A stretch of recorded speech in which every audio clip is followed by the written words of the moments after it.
Hey everybody, I'm Dom, and this is Dom-Ination.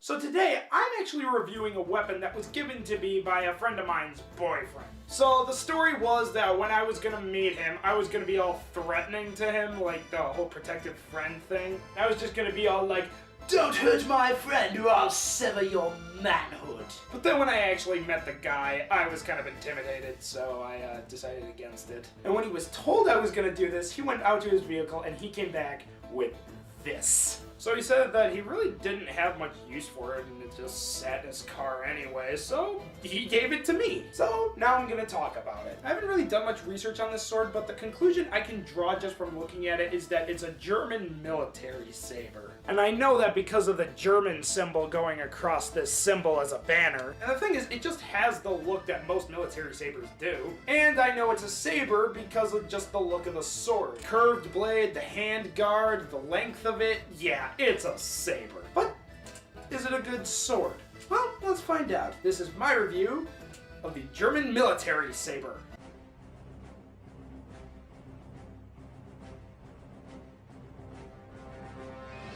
Now, as I said before, I got this from my friend's boyfriend, and he said that he got it from a pawn shop. If it came from a pawn shop, that means it's probably not meant to be used. Just saying. And as I said before, this is a saber, which means nice curved blade and a good handguard. So let's start by looking at the blade. Now, I already mentioned that this is a curved blade, but unlike the Death Reaper Full Tang Chaos sword that I reviewed last time I did a weapon review, this one's actually a practical design. There's no weird spikes, there's no fantasy element. It's just a very simple and practical design of the sword. However, this is a stainless steel blade, which means that using it, again, is probably not the best idea. Now, I just want to say that I actually have not used this sword, partially because it was a gift and partially because I don't think it can take a lot of damage and still be functional. But I know that if I wanted to use this as a weapon, I could do some pretty serious damage with this. The sword, in fact, actually does have an edge, but it's not really sharp, and I could sharpen it, but the only reason I do that is if I knew I was gonna use it. But I already know for sure that I'm not gonna use it, so that takes care of that. Now let's move on to the guard. The guard is basically just your standard saber hand guard, but it's not gonna have as much hand protection as something like, say, a basket hilt or a rapier, or heck, even a cutlass would have better hand protection than a saber. But the reason for that is because the saber is definitely a much more offensive type of sword, whereas the other ones that I previously mentioned aren't as much. Except for the cutlass, of course. And because it's an offensive sword, that means that the good protection that this guard does provide is actually a pretty legitimate level of protection. Also, does anybody really know about this symbol? Because I would really like to know what that is, and the only thing is, I know it's German because of the German flag going across it, but other than that, I really don't know what to look up as far as research goes. So, if anybody could let me know what that symbol means, please do so, because I'm really curious. So that's about it for the guard. Moving on to the hilt. So the hilt is basically a stainless steel piece with a leather covering around it, and it's styled so that when holding it, you actually have the steel piece resting in your palm, whereas the fingers wrap around the leather. Well, no shit, Sherlock. Hey, dude, I'm just saying it like it is. And also, this might be fine for some people, but I feel like the hilt is just a bit too bulky. I really don't know if that's the case with most sabers, as this is really the only saber I've really ever held, but I don't know, it just feels too bulky for me. It feels like I can't really get my fingers completely over the hilt, so therefore I feel like I'm not really in full control of this saber.